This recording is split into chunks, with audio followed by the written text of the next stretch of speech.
Hello and welcome guys. आज हम सी के एक बहुत ही इम्पोर्टेंट टॉपिक के बारे में जानेंगे जो है फंक्शंस। जैसा कि आप सभी जानते हैं कि हम पहले ही प्रोग्राम से एक बेसिक फंक्शन जो कि है मेन, उसको हमेशा यूज़ करते हैं। हमारा कोई भी चाहे सी प्रोग्राम हो, एटलीस्ट एक फंक्शन तो यूज़ करता ही है जो कि है मेन। आज हम उसी के बारे में डिटेल में जानेंगे कि क्या होते हैं फंक्शंस और क्यों हम यूज़ करते हैं, किस तरह वो हमारा काम आसान करते हैं, लॉन्ग प्रोग्राम्स को शॉर्ट कर देते हैं, एट्सेट्रा एट्सेट्रा एट्सेट्रा। पहले मैं आपको छोटा सा एक इंट्रोडक्शन दे देता हूँ। मैं आपको दिखाता हूँ। Function is a group of statements that together perform a task.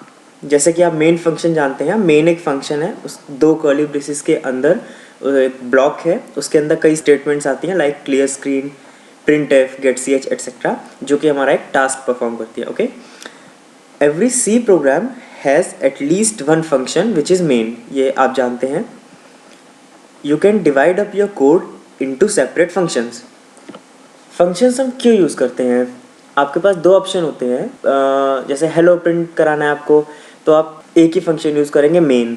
But अगर आपका कोई 1000 लाइन्स या 10,000 लाइन्स, कोई बहुत ही लंबा कोई प्रोजेक्ट है, उसके लिए आपको कोडिंग करनी है, तो एक लेंदी बल्कि प्रोग्राम बनाने से अच्छा है कि उसको छोटे छोटे मॉड्यूल्स में डिवाइड कर दिया जाए प्रोग्राम को सॉरी, और उन छोटे छोटे मॉड्यूल्स को यूज़ करते हुए प्रोग्राम को बनाया जाए। ओके, डिफाइनिंग अ फंक्शन, ये रिटर्न टाइप। आपको अभी अगर समझ ना भी आए तो कोई दिक्कत नहीं है, आपको प्रोग्रामिंग में सब समझ आ जाएगा। रिटर्न टाइप मैं आपको एग्जांपल के तौर पे वॉइड मेन दिखाता हूँ, बताता चलता हूँ। Return type is void. आप जानते हैं वॉइड का मतलब क्या होता है, डेटा टाइप से आपने पढ़ा है, void, int, char. Okay, void. Function name, जैसे कि आप मेन इमेजिन कर लीजिए, जैसे यहाँ मेन होता था। पैरामीटर लिस्ट, ये आप आगे के एक या दो ट्यूटोरियल में पढ़ेंगे कि ये कंपलसरी नहीं होता। जैसे कि मेन के आप अंदर खाली देखते हैं, इसके अंदर वॉइड भी आ सकता है या फिर इसके अंदर पैरामीटर्स भी आ सकते हैं। Okay, this is the starting brace and this is the ending brace, और ये होती है फंक्शन की बॉडी। इसके अंदर आप अपना जो भी काम है वो करते हैं। जैसे कि क्लियर स्क्रीन किया था आपने, कुछ प्रिंट कराना है, कुछ कैलकुलेशंस करनी है। ओके, एक फंक्शन के अंदर चार मेन चीज़ें होती हैं। रिटर्न टाइप, जो कि आप जानते हैं वॉइड, या फिर जो भी वैल्यू वो फंक्शन रिटर्न करता है। कुछ भी रिटर्न नहीं कर रहा है, मान लीजिए सिर्फ कुछ चीज़ प्रिंट कर रहा है, तो उसका रिटर्न टाइप वॉइड होता है। Okay, second thing, function name. आप उस फंक्शन को कैसे रेफरेंस देंगे? जैसे हम सभी ह्यूमंस का एक नाम होता है, मेरा नाम पीयूष है, आप बोलेंगे पीयूष तो मैं सुनूंगा। उसी तरह फंक्शन का नाम होता है, फंक्शन का नाम लेके उसको कॉल करते हैं, और फिर जो भी वो टास्क होता है, जैसे कि एडिशन हुआ, तो ये आप अपने हिसाब से दे सकते हैं नाम, जो भी आप चाहें। पैरामीटर्स, दिस मे और मे नॉट बी देयर, ये ऑप्शनल होता है। ओके, और फंक्शन बॉडी, जो भी आपको मेन काम करवाना है उससे वो। और अभी हम आगे नहीं देखते, इसको करते हैं। एंड ओ या दिस इज़ द टेम्पलेट, जो कि आप शायद अपनी वेबसाइट पे जब आप इस लेक्चर देख रहे होंगे तब आप डाउनलोड करेंगे। ये अभी डिज़ाइनिंग फेज़ में है। अपने कंपाइलर पे चलते हैं। या आज का टॉपिक है फंक्शन। याद है आपने मैथमेटिक्स में रिलेशंस और फंक्शंस टाइप का एक चैप्टर होता था, उसमें फंक्शंस आप कैसे डिफाइन करते थे? F of X equal to 3x minus 2। Okay, this, ये आप जानते हैं। एफ ऑफ एक्स ये फंक्शन है, एफ फंक्शन का नाम है, आप कुछ भी दे सकते हैं। एक्स इज़ द पैरामीटर, कि एक वेरिएबल है जो कि आप एक्स यूज़ करेंगे। एक्स के अंदर अगर आपने कोई वैल्यू रखी 1, तो अंदर जहाँ जहाँ एक्स होगा वहाँ वहाँ 1 आ जाएगा, और इसकी वैल्यू निकल आएगी। जैसे कि यहाँ पे 3 into 1 equal to 3 minus 2 equal to 1। ठीक उसी तरह सी के फंक्शंस को आप इस तरह इमेजिन कर लीजिए। मान लीजिए इक्वल टू की जगह अगर मैं यहाँ पे एक स्टार्टिंग ब्रेस लगा दूँ, एंड में एक एंडिंग ब्रेस लगा दूँ, ओके, कोई फ़र्क नहीं पड़ा।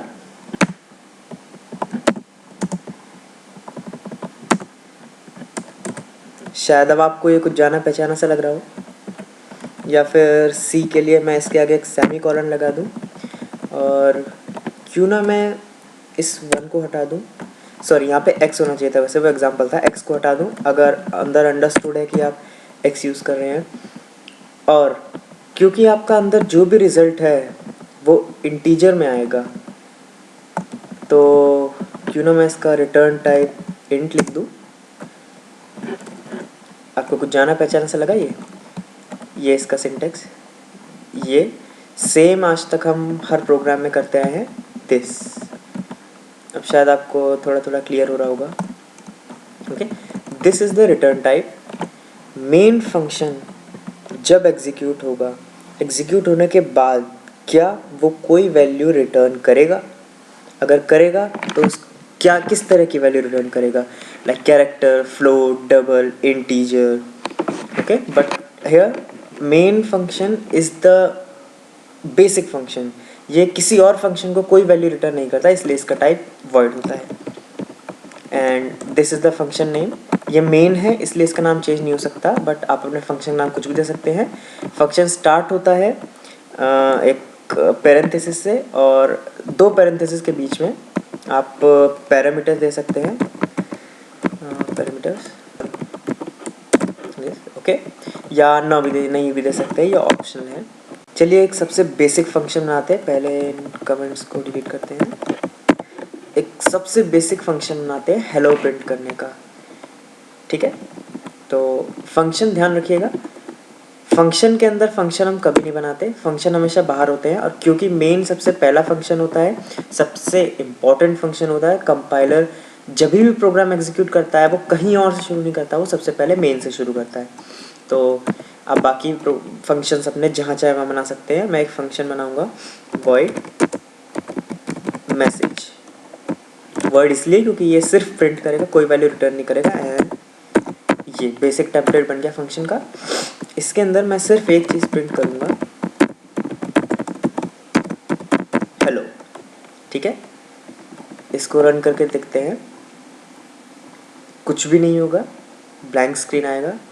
देखिए क्यों, हमने मैसेज नाम का फंक्शन बनाया मेन के बाहर, फाइन, कोई गलती नहीं, लेकिन उस फंक्शन को हमने कॉल नहीं किया। जब तक हम कॉल नहीं करेंगे तब तक वो फंक्शन किसी काम का नहीं है। तो हम कॉल करते हैं, कॉल कैसे करते हैं, the same this function name with parenthesis MESSAGE and semicolon. Semicolon is always used when we call a function, लेकिन कभी भी फंक्शन डेफिनेशन के टाइम पे सेमीकोलन मत लगाइएगा, एरर आएगी, ठीक है। अब इसको रन करते हैं, ये प्रिंट करेगा हेलो।